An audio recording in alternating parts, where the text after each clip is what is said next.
नमो अरिहंताणं नमो सिद्धाणं नमो आयरीयाणं नमो वज्झायाणं नमो लोये सौवसाहूणं मोक्षमार्गस्य नेतारं भेत्तारं कर्मभूभृतां ज्ञातारं विश्वतत्त्वानां वंदे तद्गुणलब्धये। 1008 श्री मूलनायक आदिनाथ भगवान की जय। द्वासांग जिनवाणी माता की जय। आचार्य श्रेष्ठ आचार्य गुरुवर श्री 108 उमा स्वामी जी महाराज की जय। आचार्य श्रेष्ठ आचार्य गुरुवर श्री 108 पूज्यपाद स्वामी जी महाराज की जय। आचार्य श्रेष्ठ आचार्य गुरुवर श्री 108 विद्यासागर जी महाराज की जय।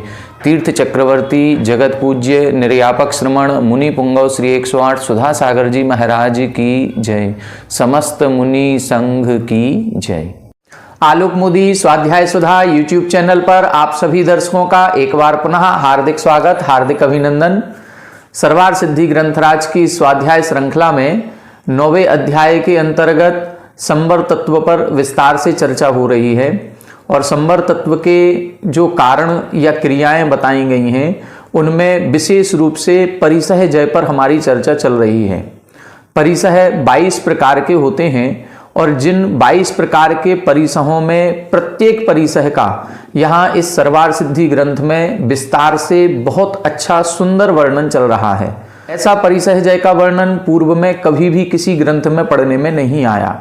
इन परिसह जयों को पढ़ करके ऐसा लगता है कि हमारे जो दिगंबर वीतरागी मुनिराज होते हैं ये कितनी कठिनतम साधना करते हैं और जब ऐसी कठिनतम साधना की जाती है तब जाकर के इस संसार से मुक्ति की प्राप्ति होती है। ये जो हमारे 8 कर्म लगे हुए हैं जो हमें इस संसार में भटकाने का काम कर रहे हैं, इनको नष्ट करने का ये एक ही मार्ग है, साधना का मार्ग। और साधना के मार्ग में जितना अधिक परिसहों को हम सहन करने का प्रयास करेंगे उतनी अधिक हमारे कर्मों की निर्जरा होगी। तो विगत 2-3 दिनों से हम इन 22 परिसहों के स्वरूप को समझने का प्रयास कर रहे हैं। चूंकि 22 परिसह हैं और एक कक्षा में 3 या 4 परिसहों का ही स्वरूप अपन समझ पा रहे हैं, इसलिए विगत 3-4 दिन से ये परिसहों पर वर्णन चल रहा है और आगे भी अभी 3-4 कक्षाएं इसकी और होंगी, क्योंकि इनके स्वरूप के बाद ये बताया जाएगा कि ये परिसह जय किस कर्म के कारण से होते हैं और उस कर्म का उदय कहाँ तक पाया जाता है, तो कौन से गुणस्थानवर्ती मुनिराजों के कितने परिसह होते हैं, इन सभी पर अपन विस्तार से चर्चा करेंगे। तो ये परिसह जय का जो एक प्रकरण चल रहा है ये प्रकरण लगभग 7-8 कक्षाओं में पूर्ण होगा, जिसमें 2-3 अपन ने पढ़ लिए और 3-4 बाकी हैं। प्रतिदिन 3-4 परिसहों के बारे में अपन समझ रहे हैं। अभी तक अपन ने क्षुधा, पिपासा, शीत, उष्ण, दंशमशक, नाग्न्य, अरति, स्त्री, चर्या, निषद्या, सैया और आक्रोश, इतने परिसहों का विस्तार से वर्णन अपन ने पढ़ लिया है। अब आज की कक्षा में हम वध परिसह से प्रारंभ करेंगे। वध, याचना, अलाभ और रोग कोशिश करेंगे 4 परिसह जय का वर्णन यहाँ पर हो जाए, फिर देखते हैं।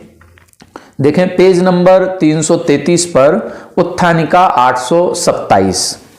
निशित विशसन मुसल मुद्गरादि प्रहरण ताड़नादि भी व्यापाद्यमान शरीरस्य।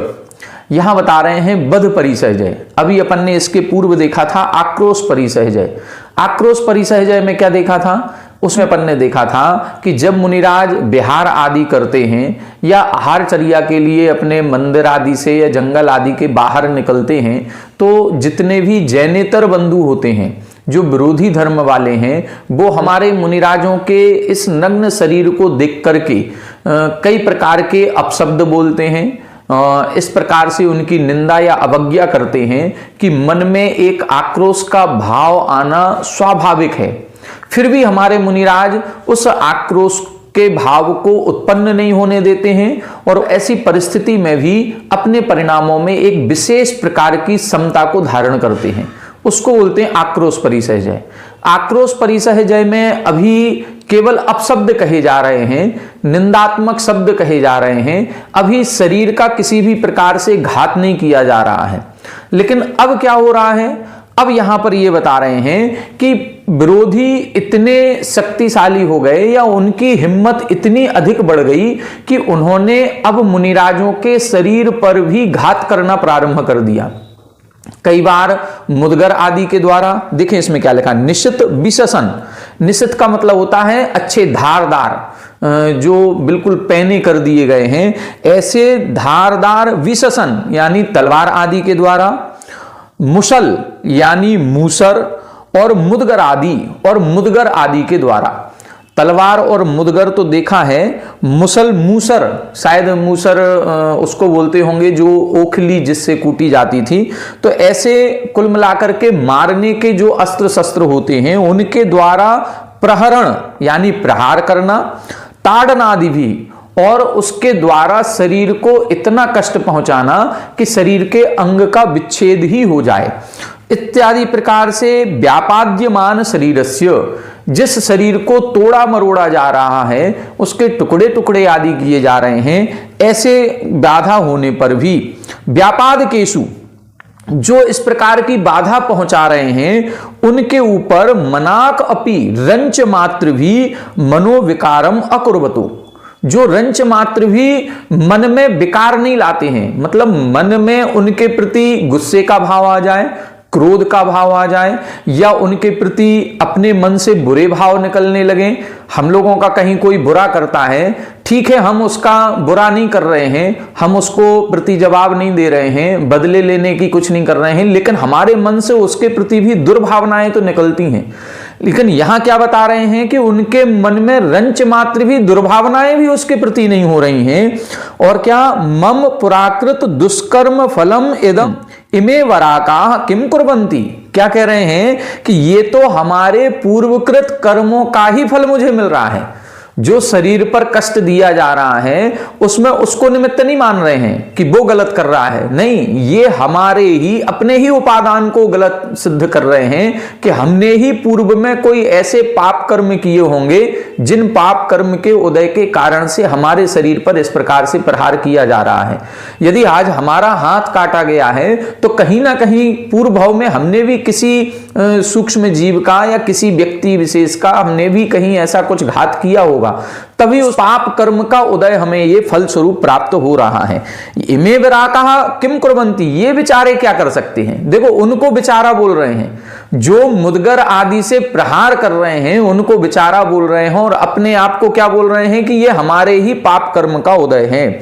शरीरम इदम जल बुदबुद वत विशरण स्वभावः, क्या कह रहे हैं, ये शरीर कैसा है, ये शरीर तो जल के बुलबुले के समान है जो नष्ट होने ही वाला है। जल का जो बुलबुला होता है वो मुश्किल से 2 सेकंड, 10 सेकंड, 20 सेकंड, बस इससे ज्यादा नहीं रहता। तो जैसे वो जल का बुलबुला है वो अस्थिर स्वभाव वाला है, स्थिर नहीं रहता है, ऐसे ये शरीर भी एक ना एक दिन नष्ट होने वाला है। व्यसन कारणम एतहि आबाध्यते, क्या कह रहे हैं, जो शरीर हमारे दुख का कारण बन रहा है, ये लोग भी उस शरीर को ही मार रहे हैं। तो अच्छा तो है, दुख का कारण जितने जल्दी दूर हो उतना अच्छा है। मतलब शरीर हमारी आत्मा को दुख पहुंचाने का महत्वपूर्ण कारण है। जितने भी दुख मिलते हैं वो इस शरीर के कारण से ही मिलते हैं।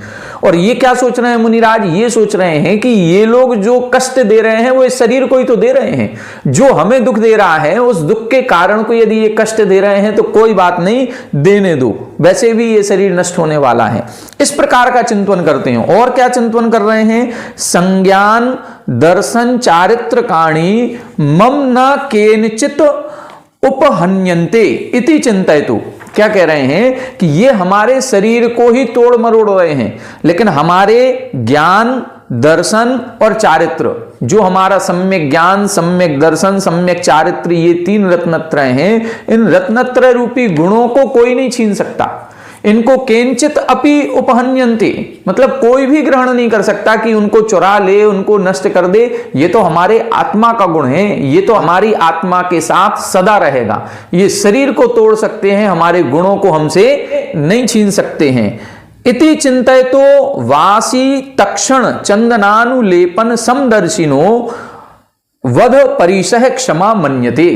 क्या कह रहे हैं कि इस प्रकार से चिंतन करते हुए वासी तक्षण, वासी का मतलब वही बसूला आदि, और तक्षण यानी उससे छीलना। बसूले आदि से शरीर को छील दिया जाए, अथवा चंदनानुलेपनम, अथवा कोई आकर के इस शरीर पर चंदन का लेपन कर दी।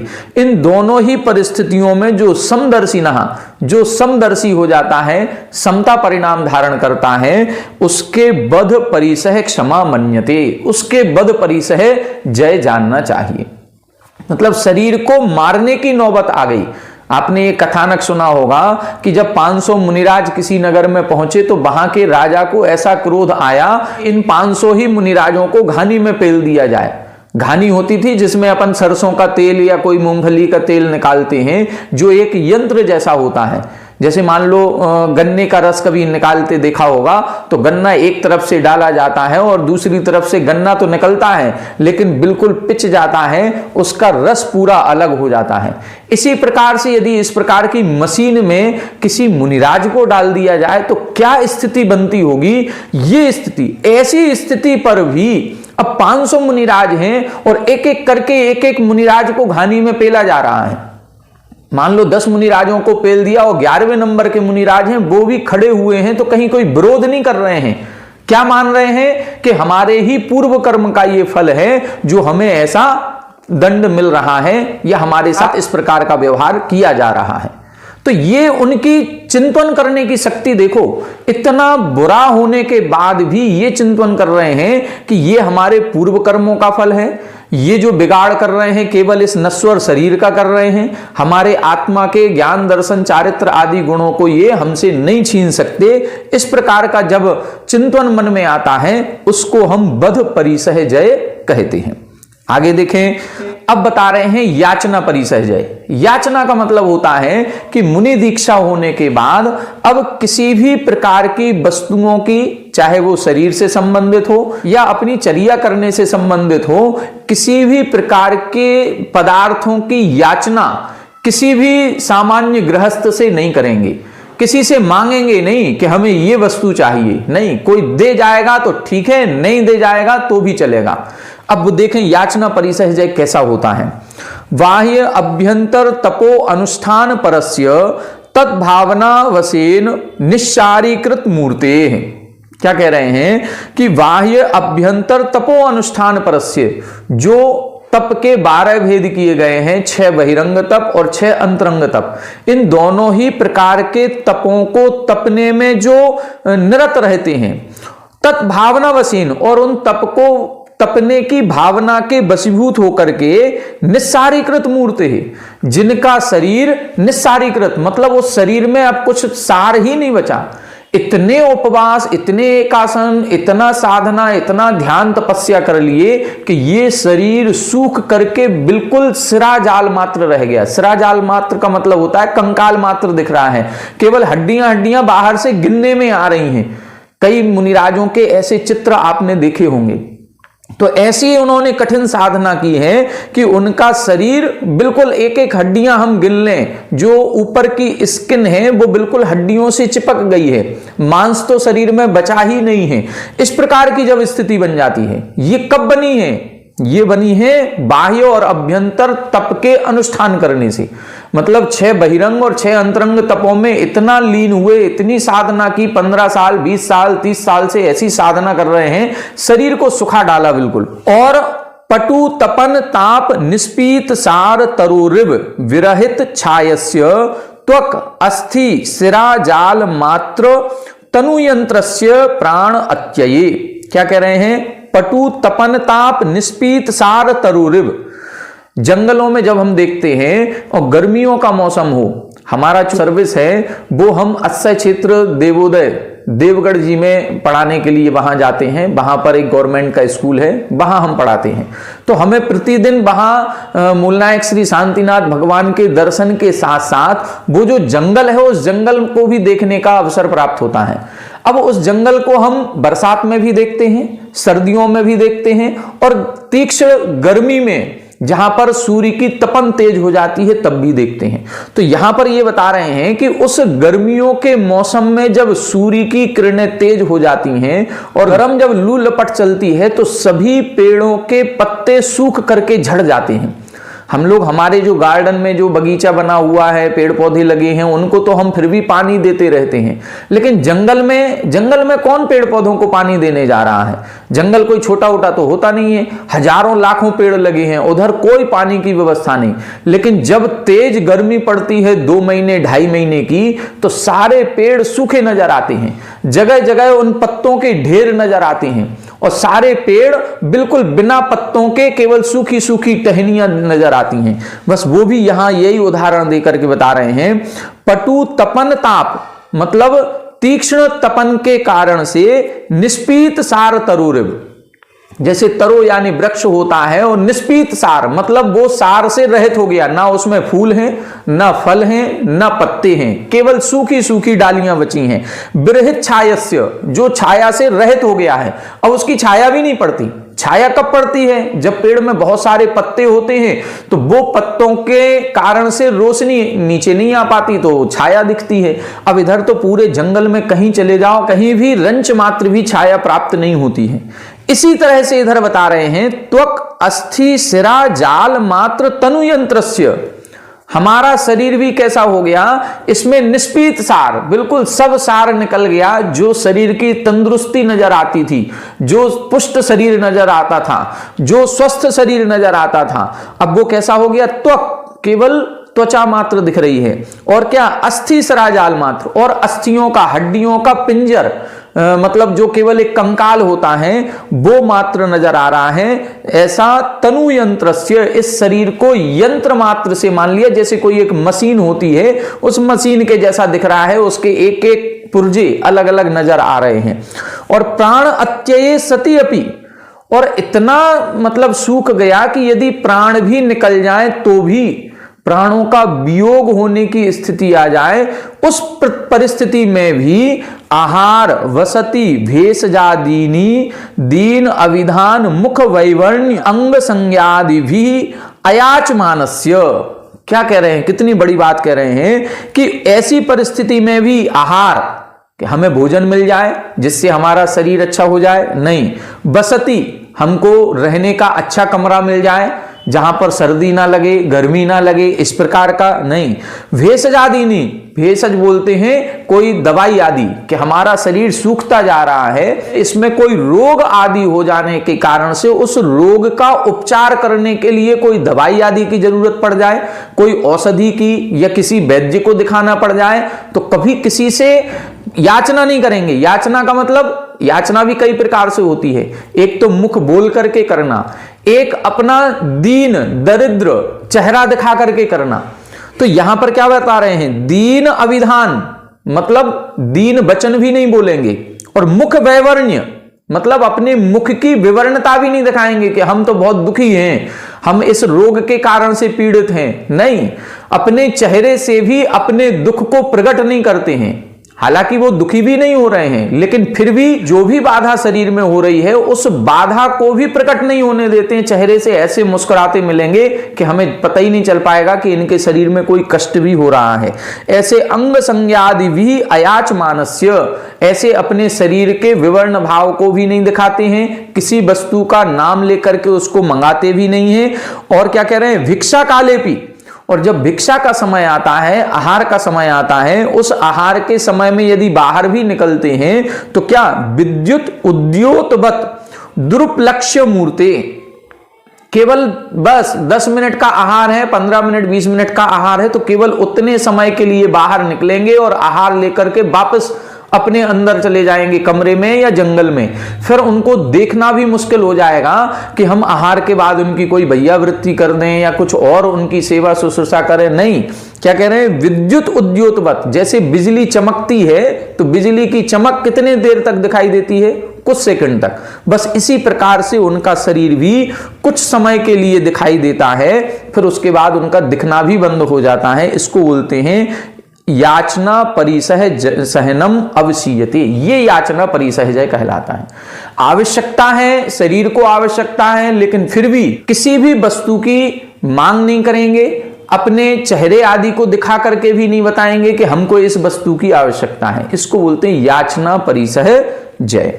आगे देखें 829, वायुवत असंगात अनेक देशचारिणो अभ्युपगत एक काल संभोजनस्य वाचम यमस्य तत्समितस्य वा सकृत स्वतनु दर्शन मात्र तंत्रस्य पाणिपुट मात्र पात्रस्य बहुषु दिवसेषु बहुषु च गृहेषु भिक्षाम अनवाप्य अपि असंक्लिष्ट चेत्सु दात्री विशेष परीक्षा निरुत्सुकस्य लाभात अपि अलाभो मे परमं तपः इति संतुष्टस्य अलाभ विजयो अवसेयः। अभी ऊपर याचना परिसहजय था, अब बता रहे हैं अलाभ परिसहजय। अलाभ का मतलब क्या होता है? अलाभ का मतलब होता है कि या तो उपवास आदि कर लिया तो भोजन को ग्रहण करना ही नहीं है, और कई बार होता है कि हम आहार को प्राप्त करने के लिए मंदिर से तो निकले हैं कि हमारा कहीं पड़गाहन हो जाए, हमें कहीं आहार मिल जाए, लेकिन कई बार ऐसी उत्कृष्ट विधि ले लेते हैं कि जो विधि कहीं मिलती ही नहीं है। 15-15, 20-20 दिन, 30-30 दिन हो जाते हैं, मुनिराज रोज आहार के लिए जा रहे हैं लेकिन वो विधि नहीं मिल रही है। तो विधि नहीं मिलने पर भी उस विधि को बदलते भी नहीं है। पूज्य आचार्य शांति सागर महाराज श्री के संबंध में ऐसे कई सारे उदाहरण पढ़ने को मिलते हैं कि उन्होंने एक बार ऐसा नियम ले लिया कि कोई गाय या बैल के सींग पर गुड़ लगा हुआ होगा, जब ऐसा कोई हमें बैल दिख जाएगा तो हम अगले चौके में आहार करेंगे, नहीं तो नहीं करेंगे। अब वो घूमते रहे 1 दिन, 2 दिन, 4 दिन, 10 दिन, 15 दिन, पता नहीं अनेक दिनों के बाद फिर एक समय ऐसा आया कि कोई 2 गाय लड़ते हुए किसी गुड़ की जो दुकान थी उस दुकान में घुस गई, और वहां से जब वो निकली लड़ करके तो किसी एक गाय के सींग में वो पूरी गुड़ की ढेली फंस गई, और जैसे ही वो फंसी तो वो हिलाते हुए, सिर को हिलाते हुए बाहर निकली। वहां आचार्य शांति सागर जी आ रहे थे, उन्होंने देख लिया, फिर अगले चौके में आहार हुआ। तो बीच में जो 10 दिन 15 दिन आदि जो भी गैप हुआ है, उस गैप में जो आहार नहीं मिला तो उन्होंने आहार की याचना भी नहीं की और अपनी विधि भी नहीं बदली। ऐसा नहीं है कि 10 दिन हो गए तो अब हम विधि दूसरी ले लेते हैं, नहीं, ऐसा कुछ नहीं करते हैं। इस प्रकार से जो अयाचक वृत्ति को अपनाते हैं और अलाभ में भी संतुष्ट रहते हैं, अपने मन में किंचित भी संक्लेश मात्र परिणामों को नहीं आने देते हैं, उसको बोलते हैं अलाभ परिसहजय। कई बार अंतराय की स्थिति हो जाती है, 1 अंतराय हो गया, 2 हो गए, 10 हो गए, 15 हो गए। कई बार ऐसा होता है भीषण गर्मी के दिन हैं और लगातार 15 दिन से अंतराय चल रहा है, हम भोजन करने जाते हैं लेकिन पूरा भोजन कर ही नहीं पाते हैं, तो वो भी अलाभ की स्थिति बनती है। देखें इसमें क्या लिखा, वायुवत असंगात अनेक देशचारिणों, जो वायु के समान निसंग होकर के अनेक देशों में विचरण कर रहा है, और अभ्युपगत एक काल संभोजनस्य, और जिसने कितना भी हम विहार करते रहे, एक देश से दूसरे देश जाते रहे, लेकिन भोजन तो हम एक बार ही करेंगे, तो जिसने एक बार भोजन करने का नियम ले रखा है, वाचम यमस्य तत्समितस्य वा, जिसने या तो मौन धारण कर रखा है या तत्समितस्य या भाषा समिति का पालन करते हैं, जितना जरूरी है आवश्यक है उतना ही बोलेंगे, उसके अलावा नहीं बोलेंगे। ऐसे सकृत स्वतनु दर्शन मात्र तंत्रस्य, और जो सकृत यानी दिन में एक बार ही स्वतनु दर्शन मात्र अपने शरीर का दर्शन कराते हैं। पहले के जमाने में मुनिराज जो होते थे जंगल में रहा करते थे, तो केवल आहारचर्या के समय ही बाहर आते थे और फिर अंदर जंगल में चले गए तो फिर उनको कोई ढूंढ भी नहीं पाता था, कहां जाकर के कौन से पेड़ की कोटर में जाकर के छुपके अपनी साधना करते थे, पता भी नहीं चलता था। पाणिपुट मात्र पात्रस्य, जो केवल हाथों में आहार लेते हैं, पाणिपुट यानी अपने हाथों की कर की अंजुली बना करके और उससे जो आहार ग्रहण करते हैं। बहुषु दिवसेषु बहुषु च गृहेषु भिक्षाम अनवाप्य अपि संक्लिष्ट असंक्लिष्ट चेतसु, बहुषु दिवसेषु अनेक दिन निकल जाने पर, अथवा बहुषु गृहेषु अनेक घरों में जाकर के आए। घरों में जाने का मतलब घर के दरवाजे से निकले। अनेक लोगों ने पड़गाहन भी हमारा किया, पड़गाहन का मतलब केवल आत्रो आत्रो तिष्ठो तिष्ठो किया, लेकिन इनकी विधि नहीं मिली तो ये कहीं नहीं तिष्ठे, कहीं नहीं रुके। और ऐसे भिक्षाम अनवाप्य, उस भिक्षा को नहीं प्राप्त करके भी असंक्लिष्ट चेतसो, मतलब जिसके मन में संक्लेश भाव नहीं है। और क्या, दात्री विशेष परीक्षा निरुत्सुकस्य, जो दाता विशेष की परीक्षा करने में निरुत्सुक है। मतलब दाता विशेष का परीक्षण नहीं करेगा कि वो व्यक्ति मिल जाए वो बहुत अच्छे से आहार देता है, उनके घर में चौका लग जाए तो उनके घर में बहुत अच्छा आहार होता है। नहीं, जो दाता विशेष की परीक्षा नहीं करता है, जहां विधि मिलेगी वहां हम आहार करने जाएंगे, इस प्रकार से। और लाभात अपि अलाभो में परमम तप इति, जो लाभ से भी अलाभ को उत्कृष्ट मानते हैं, उत्कृष्ट तप की श्रेणी में लाते हैं। इति संतुष्टस्य अलाभ विजयो अवसेयः, ऐसे संतोषी जो मुनिराज होते हैं उनके अलाभ परिसह जय जानना चाहिए। तो अलाभ के लिए कितनी बड़ी बात लिखी कि कितनी भी उत्कृष्ट कठिन से कठिन विधि लेंगे और फिर कितने दिन तक भी वो विधि नहीं मिले, भोजन नहीं मिले, अंतराय होता रहे, कम भोजन मिलता रहे, तो भी उस बाधा को सहन करेंगे। ये नहीं है कि उस बाधा के लिए नियम को तोड़ करके और फिर नई विधि लेकर के निकल जाएं या किसी विशेष दाता के पास चले जाएं, नहीं, ऐसा कुछ नहीं है। इस प्रकार से जो अलाभ को भी लाभ से बढ़कर के मानते हैं उनके उत्कृष्ट ये अलाभ परिसह जय जानना चाहिए। एक और देखें, सर्व असुचि निधानम इदम अनित्यम अपरित्राणम इति शरीरे। यहां बता रहे हैं कि रोग परिसहजय, रोग कहां होगा? शरीर में। वो शरीर कैसा है ये बता रहे हैं। सर्व असुचि निधानम, जो हमेशा से असुचि निधानम यानी अपवित्रता का घर रहा है। इदम अनित्यम अपरित्राणम इति, और जो अनित्यम निश्चित रूप से नष्ट होने वाला है, सदा साथ में नहीं रहने वाला। और अपरित्राणम इति शरीरे, और जिसकी रक्षा करना भी कठिन है। परित्राण का मतलब होता है रक्षा करना, लेकिन जिसकी रक्षा करना भी कठिन है, ऐसे शरीरे, ऐसे शरीर में निसंकल्पत्वात् विगत संस्कारस्य गुण रत्न भांड संचय प्रवर्धन रक्षण संधारण कारणत्वात् अभ्युपगत स्थिति विधानस्य अक्षमरक्षणवत् व्रणानुलेपनवत् वा बहूपकारम आहारम अभ्युपगच्छतु। यहां बता रहे हैं निसंकल्पत्वात् विगत संस्कारस्य, मतलब उसने शरीर को संभालने आदि के जो संकल्प से रहित है, इसीलिए विगत संस्कारस्य, उसका संस्कार भी नहीं करते। इस शरीर की कोई भी सुरक्षा नहीं करेंगे, शरीर से राग भाव नष्ट हो जाने के कारण से इसकी साज संभार कुछ भी नहीं करते हैं। गुण रत्न भांड संचय प्रवर्धन संरक्षण संधारण कारणत्वात्, केवल क्या कर रहे हैं? इस शरीर को आहार देना जरूरी है। आहार देना क्यों जरूरी है? इसीलिए जरूरी है क्योंकि इस शरीर के माध्यम से जो आत्मा है, उस आत्मा में हमारे गुणों का भंडार है। जो सम्यक दर्शन ज्ञान चारित्र रूपी गुण हैं, वो इस शरीर के माध्यम से ही अभी आत्मा में रुके हुए हैं। जैसे यदि मान लो कोई मुनिराज है, उनका मरण हो जाए तो वो कहां जाएंगे? स्वर्ग में जाएंगे, और स्वर्ग में जाते ही वहां संयम का अभाव हो जाएगा। तो कोशिश ये करते हैं जितना अधिक से अधिक मनुष्य में बने रहे हम, और मनुष्य में बने रहने के लिए आहार की जरूरत पड़ेगी, क्योंकि शरीर तभी रहेगा जब इसको आहार पानी मिलता रहेगा। तो आहार पानी क्यों चाहिए? शरीर को पुष्ट करने के लिए नहीं, शरीर को अच्छा तंदुरुस्त करने के लिए नहीं, बल्कि बस हमारा दिन चलता रहे, बस उसके लिए। क्यों? क्योंकि गुण रत्न भांड संचय प्रवर्धन, क्योंकि ये क्या है? गुण रत्नों का भांड। भांड यानी एक पात्र है, ऐसा पात्र जिसमें गुण रखे हुए हैं। अब जिस पात्र में गुण रखे हुए हैं, मान लो तिजोरी में हमने रत्न रखे हुए हैं, तो उस तिजोरी को भी हम संरक्षित करके रखेंगे, उसमें भी ताला लगा करके रखेंगे, उसमें भी कई प्रकार के पासवर्ड डाल करके रखेंगे। उंगलियों के फिंगरप्रिंट्स से वो तिजोरी खुलेगी। आंखों में जो कोशिकाएं हैं, उनके कारण से आजकल पासवर्ड बनने लगे कि हम अपनी आंख से देखेंगे तभी वो तिजोरी खुलेगी। तो ऐसे हमने उसको संरक्षित करके रखा है। तो यहां बता रहे हैं कि जिस बर्तन में या जिस तिजोरी में जब रत्न रखे होते हैं, तो उसका हम संरक्षण करते हैं, उसका प्रवर्धन करते हैं, उसका संवर्धन करते हैं कि ये रत्न बढ़ते रहें और ये रत्न हमारे सुरक्षित रखें।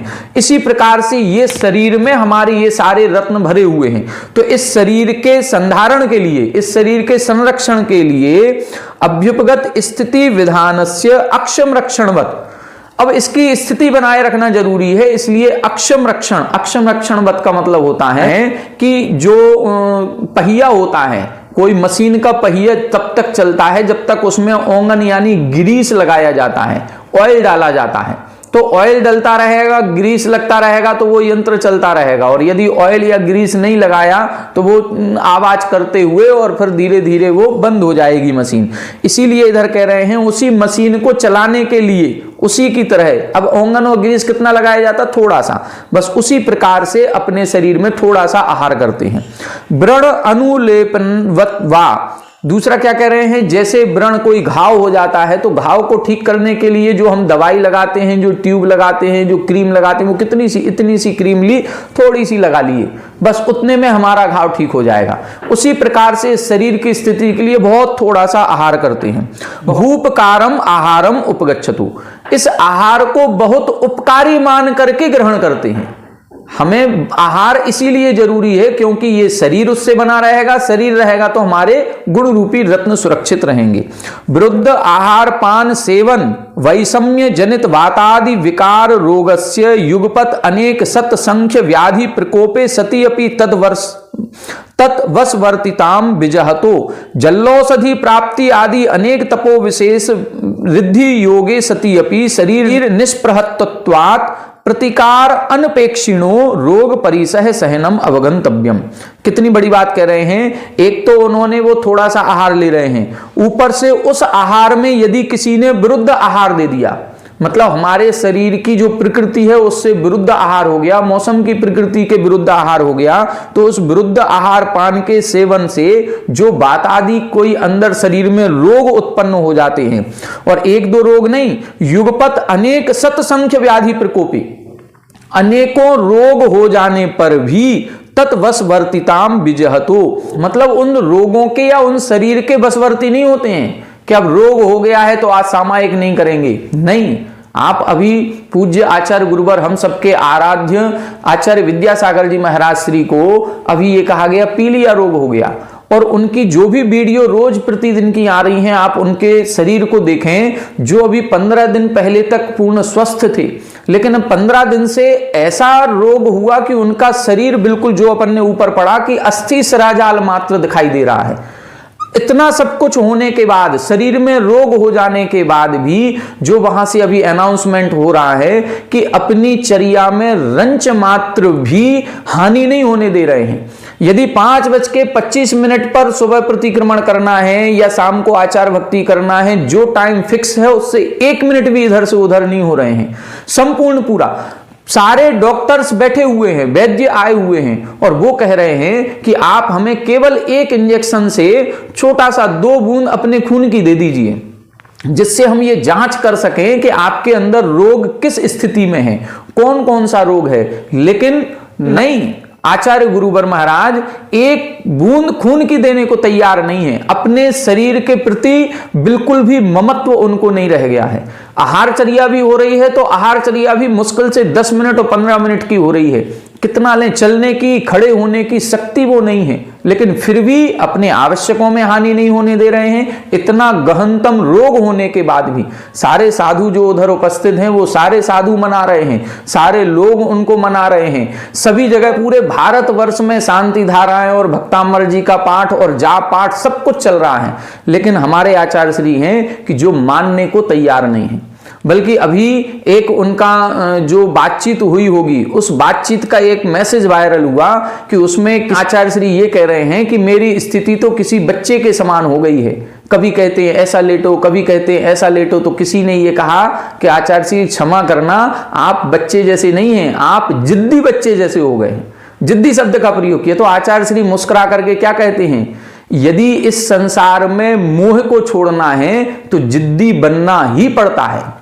देखो अभी भी वो मोह ही नहीं हो रहे हैं, वो कह रहे हैं हमें मोह छोड़ना है, इस शरीर से हमारा कोई मोह नहीं, इस संसार से कोई मोह नहीं, हमें तो अपने आत्मा का कल्याण करना है। इसलिए इतना जिद्दी बने हुए हैं कि रंच मात्र भी अपनी साधना से, अपनी चर्या से कहीं भी दोष नहीं लगने दे रहे हैं और निर्दोष चर्या का पालन कर रहे हैं। ऐसे उत्कृष्ट साधक। और क्या लिख रहे हैं, देखो कितनी अच्छी बात, जल्लौषधि प्राप्ति आदि अनेक तपो विशेष रिद्धि योगे सति अपि। जल्लौषधि, आमरस औषधि, विप्रस औषधि, ऐसी अनेक रिद्धियां होती हैं जिस रिद्धि के कारण से वो चाहें तो उस जल को अपने ऊपर लगाएं तो सारे रोग दूर हो जाएं। लेकिन ऐसी तपो विशेष के कारण से रिद्धियां होने पर भी जो शरीर से निष्प्रह तत्वात्, जो शरीर से ममत्व रहित होने के कारण से तत्प्रतिकारान अनपेक्षणो, उस रोग को दूर करने का मन में विचार ही नहीं ला रहे हैं। और पूज्य आचार्य गुरुवर की यही स्थिति हो रही है। मतलब रोग परिसह जय को कितनी स्थिरता से, कितनी दृढ़ता के साथ सहन कर रहे हैं, ये होता है रोग परिसह जय। इसी को बोलते हैं साधना, इसी को बोलते हैं तपस्या। ये जितने जितने परिसह सहन कर रहे हैं उतने उन्हें अधिक से अधिक असंख्यात गुणी कर्मों की निर्जरा यहां पर पूज्य आचार्य गुरुवर की हो रही है। केवल पूज्य आचार्य गुरुवर की नहीं, जो भी साधु इस प्रकार की कठिन साधना करते हैं उनके इसी प्रकार से निर्जरा होती है। तो हमारे पूज्य आचार्य गुरुवर शीघ्र स्वस्थ हों, हम सभी तो यही भावना कर रहे हैं। और उनके चारित्र में भी दोष ना लगे, बस बिना दोष लगाए उनकी चर्या जैसी चल रही है चलती रहे। वो जो आहार उनको दिया जा रहा है वो आहार इतना काम कर जाए कि वो पुनः पूर्ण स्वस्थ हो जाए। हम सबकी यही भावना है। आज अपन ने 4 परिसह जयों पर चर्चा की। आज की कक्षा में इतना ही। आगे की कक्षा में अपन आगे के परिसह जयों पर चर्चा करेंगे। आप सभी हमारे साथ बने रहें। सभी को जय जय।